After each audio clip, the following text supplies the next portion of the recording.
Je déclare officiellement que les centres modernes de calcul et de prévision météorologique ainsi que la centrale solaire Madame Dambélé Madina Sissoko sont mis en service au bénéfice des usagers des services et produits de la météo.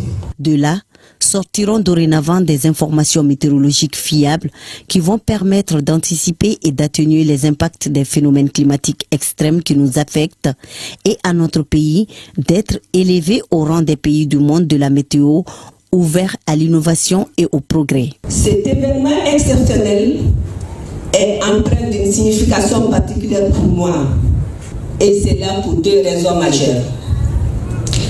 La première est que nous disposons désormais d'une centrale solaire.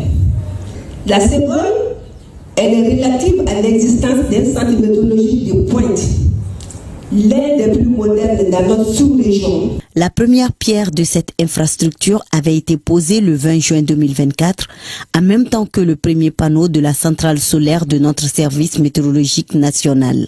Ces réalisations ne sont pas le fruit du hasard.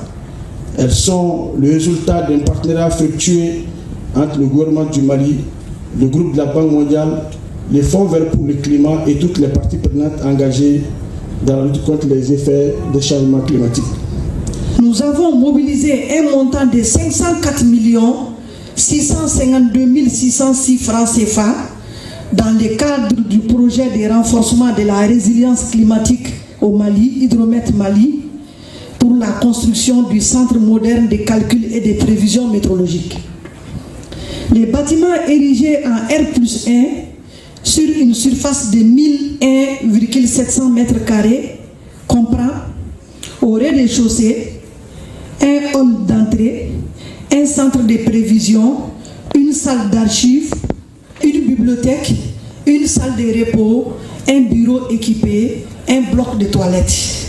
À l'étage, un centre de calcul, un studio d'enregistrement du bulletin météorologique, une salle de maquillage, un bureau équipé, une salle d'archives, une salle de réunion, une salle serveur et un bloc de toilettes. Le projet Hydromet Mali a également investi 405 865 000 francs CFA pour la mise en place d'une centrale solaire de 220 kW crête.